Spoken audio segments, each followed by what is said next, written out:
अस्सलाम वालेकुम दोस्तों, मैं हूं मोहम्मद शाह और आप देख रहे हैं मेरा ऑफिशियल यूट्यूब चैनल। दोस्तों, आज के इस व्लॉग में मैं आपको बताऊंगा कि वो कौन कौन से तरीके हो सकते हैं जिनके ज़रिए पाकिस्तान मुस्लिम लीग नवाज़ यानी हुक्मरान जमात आइंदा आने वाले ज़िमनी इंतखाबात में धांधली कर सकती है, क्योंकि ये इंतखाबात बहुत ज़्यादा अहमियत के हामिल है। क्योंकि इन इंतखाबात के जो रिज़ल्ट आएंगे वो पाकिस्तान के आइंदा के सियासी मंजरनामा पर बहुत ज़्यादा असरअंदाज होंगे। इसलिए पाकिस्तान तहरीक इंसाफ की भी ये कोशिश है कि वो इन इंतखाबात में ज़्यादा सीटें हासिल करे, और जो हुक्मरान जमात हैं मुस्लिम लीग नवाज़, उनकी भी ये कोशिश है कि वो इन इंतखाबात में ज़्यादा सीटें हासिल करे। इसलिए पाकिस्तान तहरीक इंसाफ ने इन इंतखाबात से पहले ही मुस्लिम लीग नवाज़ पर प्री पोल रिगिंग का इल्ज़ाम लगाया है, और पाकिस्तान तहरीक इंसाफ का ये कहना है कि इन इंतखाबात में बड़े पैमाने पर धांधली हो सकती है, और पाकिस्तान मुस्लिम लीग नवाज़ ने इन इंतखाबात में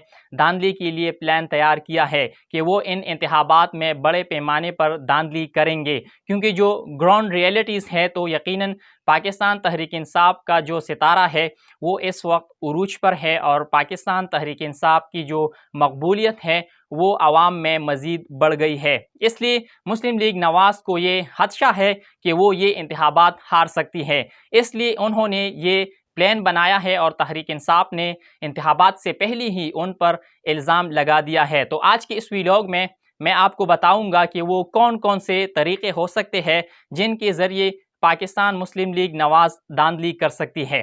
देखिए, इन इंतखाबात में चंद किरदार है जो इंतहाई अहमियत के हामिल है। सबसे पहले chief election commissioner of Pakistan है, प्रिजाइडिंग ऑफिसर्स हैं, रिटर्निंग ऑफिसर्स हैं, और जो पोलिंग का अमला है। तो इनका किरदार इन इंतखाबात में बहुत ज़्यादा अहमियत का हामिल है। जो अहम चीज़ें हैं जो तहरीक इंसाफ को देखनी है वो ये है कि ये जो रिटर्निंग ऑफिसर्स होंगे, प्रिजाइडिंग ऑफिसर्स होंगे, और जो पोलिंग का अमला होगा, तो तहरीक इंसाफ को ये देखना है कि आया वो नए यहाँ पर तैनात किए गए हैं या वो पहले यहाँ पर ड्यूटी कर चुके हैं। तो ये एक अहम बात है जो तहरीक इंसाफ को देखनी है, और यहाँ पर उनको बहुत ज़्यादा केयरफुल रहना पड़ेगा। और जो प्रिजाइडिंग ऑफिसर्स की जो लिस्टें बनेगी तो वो भी उनको देखनी चाहिए कि ये लिस्टें कौन बना रहा है।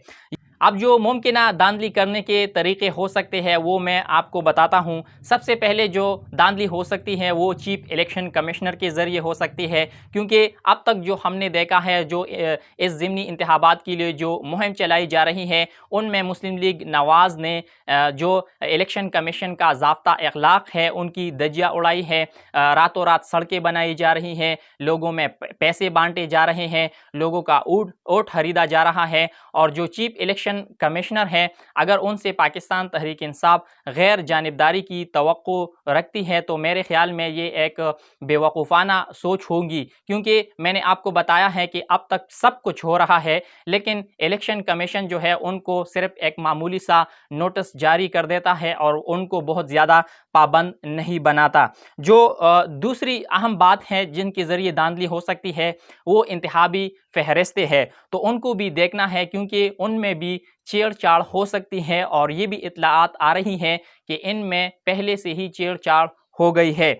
जब पोलिंग के लिए लोग जाएंगे तो उनको पता चलेगा कि उनका वोट तो यहाँ नहीं है, वो किसी और पोलिंग स्टेशन में है। जब किसी और पोलिंग स्टेशन में वो बंदा जाएगा तो वहाँ पर उनको पता चलेगा कि यहाँ भी उनका वोट नहीं है। तो वो 2-3 पोलिंग स्टेशन से होके वो फिर थक जाएगा और फिर वो घर चला जाएगा। यानी पाकिस्तान तहरीक इंसाफ के जो वोटर्स हैं और उनको पता है कि ये पक्के वोटर्स हैं पाकिस्तान तहरीक इंसाफ के, तो उनका वोट उन हलके से किसी और हलके में मुंतकिल करेगा। और जो तवक्को भी है, और इनसे पहले भी ये खबरें आ रही थी कि जिन लोगों का वोट जहाँ पर है पिछले 25 सालों से 20 सालों से, तो अब उनको दूर दराज इलाकों में शिफ्ट किया गया है। तो इसके ज़रिए भी धांधली हो सकती है। और जो पोलिंग का अमला है वो बहुत ज़्यादा देर से पहुंचेगा, और यहाँ पर पाकिस्तान पंजाब की जो पुलिस का किरदार होगा वो इंतहाई अहम होगा। और इस वक्त भी जो हुक्मरान जमात हैं मुस्लिम लीग नवाज़, क्योंकि पंजाब में उनकी हुकूमत है, तो वो पंजाब पुलिस को अपने लिए इस्तेमाल कर रही है और अपने फ़ायदे के लिए वो इस्तेमाल कर रही है। जो पाकिस्तान तहरीक इंसाफ के वोटर्स है और जो पाकिस्तान तहरीक इंसाफ के सपोर्टर्स है, जो पाकिस्तान तहरीक इंसाफ के जो पक्के वोटर्स हैं,